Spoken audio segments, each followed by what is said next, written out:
Hello दोस्तों, नमस्कार। स्वागत है आपका मेरे YouTube channel ATM GS point पर। दोस्तों, आज से हम एक दूसरा नया सब्जेक्ट शुरू कर रहे हैं, जो होगा आपका रीजनिंग। दोस्तों, अगर रीजनिंग की बात करें तो ये हमारी जो परीक्षा है उसमें महत्वपूर्ण भूमिका निभाता है। अगर बात करें यूकेपीएससी की, तो यूकेपीएससी में इसके लगभग 30 से 32 प्रश्न आते हैं। और अगर यूके ट्रिपल एस की बात करें तो वहाँ तो फिक्स इनकी संख्या कर दी गई है 10, यानी 10 क्वेश्चन 10 नंबर के होते हैं, और जो कि हमारी जो परीक्षा उत्तीर्ण करने में महत्वपूर्ण भूमिका निभाते हैं। तो दोस्तों, शुरू करते हैं आज से रीजनिंग। अगर ये वीडियो आपको पसंद आती है तो आप इसको लाइक, शेयर, कमेंट और सब्सक्राइब जरूर करिएगा। ठीक है। तो आज हम पहला चैप्टर ले रहे हैं रीजनिंग का, आपका कैलेंडर। कैलेंडर, ठीक। थोड़ा सा दोस्तों कैलेंडर के बारे में थोड़ा सा बेसिक जानकारी हमको जाननी जरूरी है। उसके उसके बाद हम जो इसके प्रश्न हैं उनको देखेंगे। इसमें खासकर तीन तरह के जो टाइप होते हैं वो इम्पोर्टेंट होते हैं, और एक दो अन्य टाइप भी होते हैं, उनको भी देखेंगे। ठीक। पहले इनकी इसकी बेसिक बातें जान लेते हैं। दोस्तों, इसमें एक आता है साधारण वर्ष। साधारण साधारण वर्ष साधारण वर्ष, और दूसरा आता है आपका लीप ईयर। लीप ईयर यानी अधिवर्ष। अधिवर्ष, ठीक। जो साधारण वर्ष होता है दोस्तों, ये चार से या 400 से पूर्णतः पूर्णतः पूर्णतः विभाजित नहीं होता है। विभाजित या भाग नहीं जाता। ठीक। यानी अगर हम किसी जो साधारण वर्ष होगा, अगर उसमें 4 से या 400 से भाग देते हैं तो पूरा पूरा नहीं जाएगा। ठीक। उसमें कुछ शेषफल बचेगा। अगर लीप ईयर की बात करते हैं, लीप ईयर, तो लीप ईयर को जो 4 से या 400 से 4 या 400 से पूर्णतः पूर्णतः विभाजित होता है। विभाजित विभाजित होता है। यानी वे वर्ष जिनमें 4 या 400 से पूर्णतः भाग चले जाता है या विभाजित होता है, पूर्ण रूप से कोई रिमाइंडर नहीं बचता है, तो उसे हम लीप ईयर कहते हैं। जैसे कि इसका एग्जांपल देखें तो जैसे कि हाल ही का 2024 ले लो। 2024, अगर इसको हम 400 या 400 से डिवाइड करते हैं तो इसमें जो विषम दिन है, यानी शेषफल आपको कुछ नहीं बचेगा, ये इसमें पूरा पूरा इसको काट देगा। ठीक। तो ये क्या हो जाएगा, लीप ईयर। जैसे 2020, 2016, 2028, 2032, 36, 40, इस प्रकार से। और जो साधारण वर्ष होता है उसमें अगर 4 या 400 का भाग देते हैं तो वो पूरा पूरा नहीं जाता है। यानी अगर हम देखें 2025 को देखें, 2025 में अगर हम 4 से या 400 का भाग दें 4 से या 400 का भाग दें तो ये पूरा पूरा नहीं जाता, इसमें कुछ रिमाइंडर बचेगा, यानी 6 एक रिमाइंडर बचेगा। ठीक। तो याद रखना, जो आपका साधारण वर्ष होता है उसमें 4 या 400 से पूरा भाग नहीं जाता है, और जबकि जो लीप ईयर होता है उसमें 400 या 4 से पूरा भाग चले जाता है।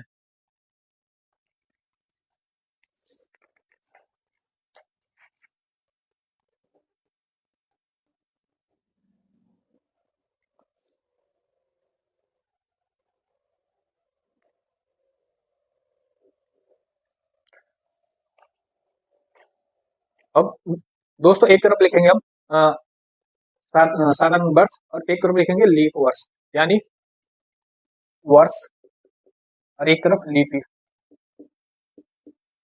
Year year. अगर हम साधारण वर्ष देखें तो 15। ठीक। अगर हम ये पूछा जाए कि 15 में जो 15 वर्ष है इसमें लीप ईयर कितने होंगे, तो हम इसमें मैंने पहले बताया था 4 या 400 से डिवाइड करेंगे, तो हम 4 से डिवाइड करेंगे। अगर इसको 4 या 12, हमारे पास 3 शेषफल बच रहा है, तो जो 3 शेषफल बच रहा है वही हमारा क्या होगा, लीप ईयर होगा। कौन कौन से लीप ईयर होंगे, अगर 15 की बात करें, 2004, 2004, 2008, 2008 और 2012, ये हमारे पास लीप ईयर होंगे। 2012। ठीक। अगर 25 वर्षों की बात करें, 25 वर्षों की बात करें तो 25 वर्ष में लीप ईयर किस प्रकार कितने होंगे, तो 6 चौको 24, यानी 24 कितने बार जा रहा भाग, सॉरी यहाँ मैंने गलत बोला था। तो अगर 4 से भाग देंगे, जितने बार भाग जाएगा उतना हमारा लीप ईयर होगा। ठीक। तो 4 से भाग देने पर 4 क्या हमारा 3 बार जा रहा है।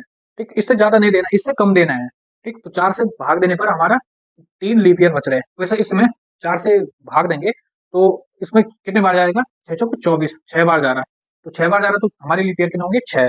वैसे 50 वर्षों में अगर हम लीप ईयर देखें तो इसमें भी 4 से अगर भाग देंगे तो 12 चौको 48, यानी 12 बार जा रहा है, तो इसमें लीप ईयर होगा 12।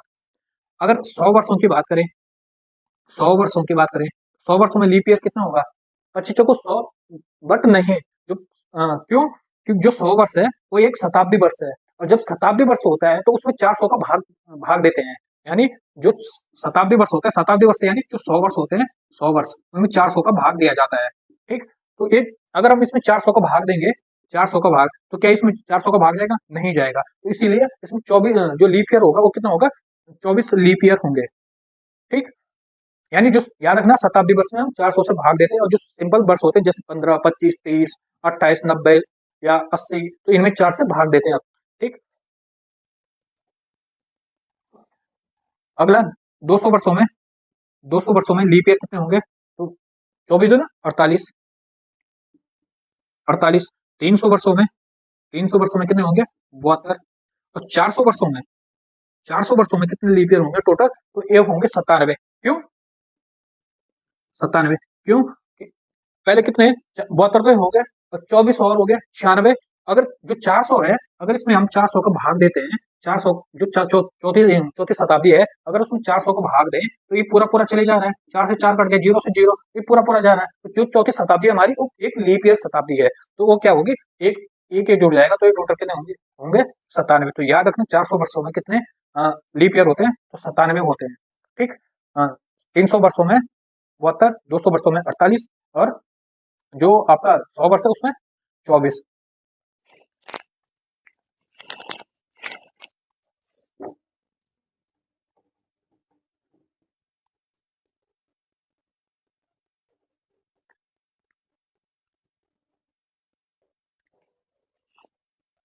अब अक्सर क्वेश्चन पूछा जाता है कि प्रथम शताब्दी में कितने लीप ईयर होते हैं, दूसरी शताब्दी में कितने लीप ईयर होते हैं, तीसरी शताब्दी में कितने लीप ईयर होते हैं, तो आप लिखना प्रथम शताब्दी, प्रथम शताब्दी, शताब्दी, शताब्दी में लीप ईयर, लीप ईयर, तो प्रथम शताब्दी में लीप ईयर कितने होंगे आपके 24, 24 होंगे, क्योंकि मैंने पहले बताया कि अगर हम 24 में जो शताब्दी कितने होते हैं 100 वर्षों का, अगर हम 100 वर्षों में हम 400 का भाग तो नहीं दे सकते हैं, तो हमें कितने कितने का भाग देना पड़ेगा, 4 का भाग देना पड़ेगा, तो 24 25 चौको 100, 100 क्या है एक शताब्दी वर्ष है। ठीक, इसीलिए उसमें से एक कम करना पड़ता है, तो आपका क्योंकि जो 100 होता है शताब्दी वर्ष पूर्ण होता है, तो ये क्या हो जाएगा आपका 24 हो जाएगा।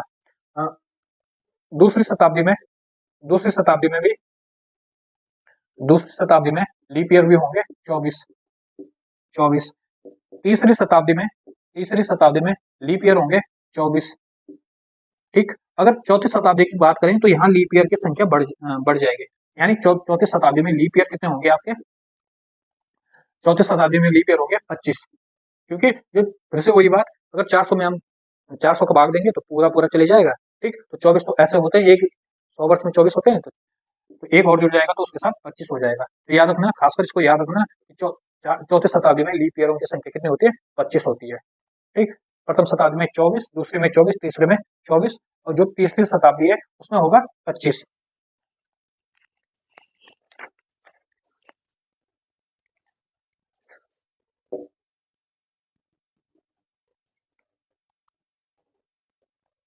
अब इसमें एक आता है विषम दिन, विषम दिन, विषम दिन, विषम दिन किसे कहेंगे, जब हम दिनों में, जो दिनों की कुल संख्या होती है जब उनमें 7 से भाग देते हैं तो जो हमारा शेष फल बचता है उसी को हम विषम दिन कहते हैं, यानी 7 से भाग देने पर, 7 से भाग देने पर शेष बचे दिन, शेष बचे दिन। ठीक, जैसे अगर हम बात करें एग्जाम्पल उदाहरण के लिए कि 28 दिन में विषम कितने विषम दिन होंगे, तो 7 से डिवाइड किया कितना होगा 0, यानी 28 दिनों में विषम दिन हमारे पास 0 होंगे। 29 दिन में, 29 दिन में 7 से डिवाइड करेंगे तो 7 को 28, एक बचेगा हमारे पास शेष फल, तो एक हमारा क्या हो जाएगा विषम दिन हो जाएगा। ठीक, 30 दिनों में, 30 दिनों में कितना होगा 7 से डिवाइड किया तो 2 बचेगा, और 31 दिनों में 7 से डिवाइड करेंगे तो 3 बचेगा, यानी 31 दिन में हमारे तीन विषम दिन होंगे, 30 दिन में 2 विषम दिन और 29 दिन में एक, और 28 जो 28 दिन का होता है महीना होता है उसमें 0 विषम दिन होंगे। ठीक, अगर जो एक वर्ष होता है या 365 दिन या एक वर्ष में अगर विषम दिन की बात करें तो इसमें विषम दिन कितना होता है? अगर हम 365 दिन को डिवाइड करेंगे 7 से तो इसमें विषम दिन होगा एक। अब जो लीप ईयर होता है 366 दिन का, लीप ईयर 366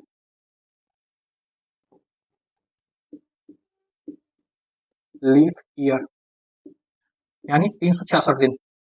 अगर इसमें 7 से डिवाइड करें तो इसमें विषम दिन बचेंगे हमारे पास। अगर 7 से डिवाइड करेंगे 7 35 एक, 7 14 2, तो इसमें विषम दिन बचेंगे हमारे 2। तो याद रखना जो लीप ईयर होता है उसमें विषम दिन 2 होते हैं, और जो साधारण वर्ष होता है ये साधारण वर्ष है। ठीक, लीप ईयर क्यों बोलेंगे इसको? क्योंकि इसमें फरवरी 28 की चली जाती है, फरवरी कितने की चली जाएगी? 29 की, यानी एक दिन हमारा बढ़ जाता है तो वही यहाँ जुड़ जाता है, तो उसको लीप ईयर कहा जाता है। इसमें जो साधारण वर्ष होता है हमारा साधारण वर्ष इसमें फरवरी कितने की जाएगी? फरवरी 28 की चली जाएगी, 28 की जाती है। क्वेश्चन इस प्रकार पूछे जाते हैं कि प्रश्न है निम्न में विषम दिन विषम छांटिए।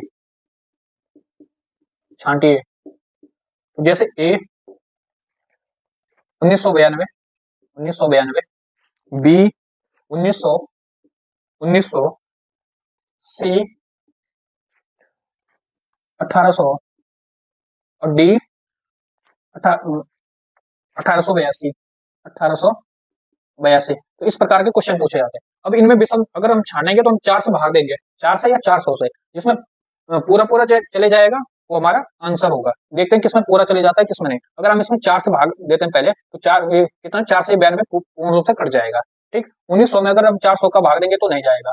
ठीक, इसमें भी अगर 400 का भाग देंगे तो नहीं जाएगा, इसमें भी अगर 4 का भाग देंगे तो ये भी नहीं जाएगा। ठीक, तो हमारा आंसर क्या होगा? 1992 एक लीप ईयर होगा, यानी इनमें से विषम होगा, इनमें से ये तीनों जो होंगे वो होंगे साधारण वर्ष, और ये होगा आपका लीप ईयर। ठीक,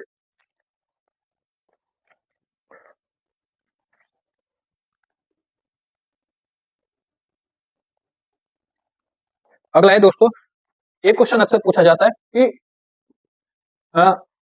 एक वर्ष में 29 फरवरी कितने बार आती है? क्वेश्चन है, प्रश्न इस प्रकार आता है कि 400 वर्षों में 29 फरवरी कितनी बार आएगी? कितनी बार आएगी? ठीक दोस्तों, आप जानते हैं 29 फरवरी कब आती है? जब लीप ईयर होता है। तो कब कितनी बार आएगी आपकी?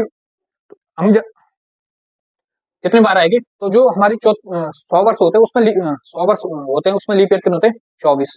200 वर्षों में 48, 300 वर्षों में 72 और 400 वर्षों में लीप ईयर कितने होते हैं? 97। तो हम कह सकते हैं इसका आंसर होगा कि 400 वर्षों में 29 फरवरी कितनी बार आएगी?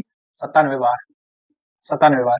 और एक प्रश्न दूसरा इसी तरह से पूछा जाता है कि 400 वर्षों में 400 वर्षों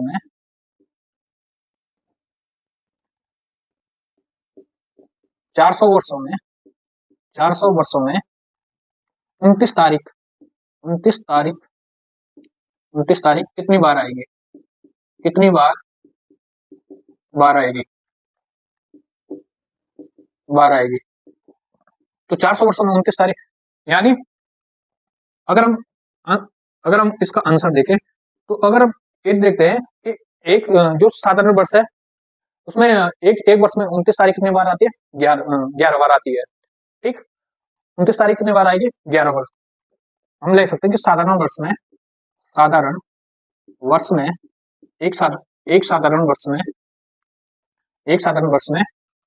29 तारीख 11 बार आती है, 11 बार। ठीक, तो 400 वर्षों में कितनी बार आएगी? तो 11 इंटू 400 यानी 4400।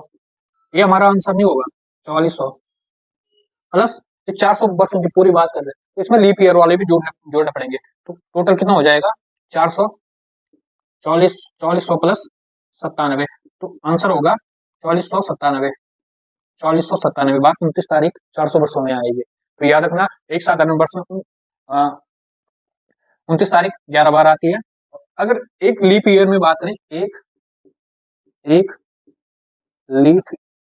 लीप ईयर में 29 तारीख कितनी बार आएगी लीप ईयर, तो ये आएगी 12 बार। ठीक, इसको याद रखना दोस्तों।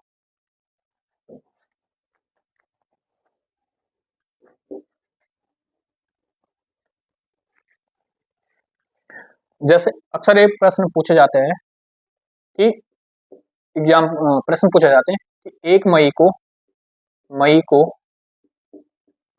बुधवार था, तो 25 मई को क्या हो, कौन सा दिन होगा? तो 25 मई को कौन सा दिन होगा। तो 1 मई को दे रखा है बुधवार, 25 मई, तो हम क्या करेंगे, 25 में से 1 को कम कर देंगे, बचा कितना, 24 में हम 7 का भाग देंगे, तो 7 या 21, तो हमारा रिमाइंडर कितना बच गया, शेषफल कितना बच गया, 3। इस प्रकार 7 भागा गया 24, तो 3 बार जाएगा 21, बचेगा 3, ये रिमाइंडर हमारा 3 शेषफल हमारा बच गया, तो 3 बचा। अब क्या है, बुधवार, यहाँ दे रखा है बुधवार, तो बुधवार अब आगे जा रहे हैं ना, जब हम किसी महीने मतलब अगर हम आगे जा रहे हैं तो हम जोड़ देंगे, अगर हम पीछे आ रहे हैं तो हम उसको घटा देंगे, तो यहाँ हम आगे जा रहे हैं, यानी 1 मई का दिन हमें पता है और हमें निकालना है 25 मई का, तो यहाँ हम आगे जा रहे हैं कैलेंडर में, तो हम यहाँ पे 3 को बुधवार में जोड़ देंगे, तो बुधवार प्लस 3, तो ये हो जाएगा आपका बुधवार, बृहस्पतिवार, शुक्रवार, शनिवार, यानी हमारा जो 25 तारीख का दिन होगा वो शनिवार का होगा, शनिवार का। इसी प्रकार एक दूसरा प्रश्न, जैसे वापस बैक आने में, कि अगर 28 अप्रैल को 28 अप्रैल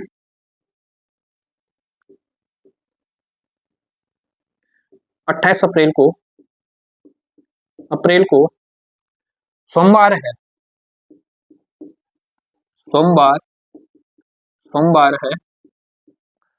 है, तो 5 अप्रैल को कौन सा दिन होगा, 5 अप्रैल को कौन सा दिन होगा, ठीक, कौन सा दिन होगा, तो हम इसमें से क्या करेंगे, 28 में से 5 को घटा देंगे, यानी 28 माइनस 5 बराबर कितना बचेगा, 23 में अगर 7 का भाग देंगे तो हमारे रिमाइंडर कितना बचेगा, 7 या 21, यानी हमारा 2 रिमाइंडर शेषफल बचेगा। अब हम क्या करेंगे कि 28 अप्रैल का हमें आगे का दिया है, अब पूछ कब कर रहा है, 5 अप्रैल का, तो हमें पीछे आना पड़ेगा, यानी जो ये 2 रिमाइंडर है उसको सोमवार में से 2 घटाना पड़ेगा, यानी सोमवार माइनस 2, तो सोमवार से अगर हम 2 दिन घटा देंगे तो कितना बचेगा, कौन सा दिन आएगा, एक बचेगा रविवार, दूसरा आएगा शनिवार, तो हमारा अगला जो 5 अप्रैल का दिन होगा वो होगा शनिवार का। ठीक दोस्तों, इस प्रकार निकालते हैं। याद रखना, जब हम कैलेंडर में आगे जाते हैं, यानी पहले का दिन दिया हो और आगे का निकालना हो तो हम जोड़ देते हैं, और अगर पीछे आते हैं यानी पहले का दिन दिया हो और बाद का दिन निकालना है तो हम माइनस करते हैं, आगे जाने पर प्लस और पीछे आने पर माइनस, इन 2 चीजों को याद रखना। तो उम्मीद करता हूँ दोस्तों ये चीजें आपको समझ में आएगी। अगर आपको कहीं डाउट होगा तो आप कमेंट करिएगा, तो हम उसको दूसरी वीडियो में आपको बता देंगे। ठीक, तो मिलते हैं अगले, जो हमारी नेक्स्ट वीडियो होगी कैलेंडर की, उसमें हम डायरेक्ट क्वेश्चन करेंगे। 3 टाइप के इसमें क्वेश्चन बनते हैं, उनको देखेंगे। आज के लिए इतना ही, मिलते हैं कल नेक्स्ट वीडियो में। धन्यवाद। अगर ये वीडियो हमारी आपको पसंद आती है तो साथ ही इसको लाइक, शेयर और सब्सक्राइब भी करिएगा। धन्यवाद।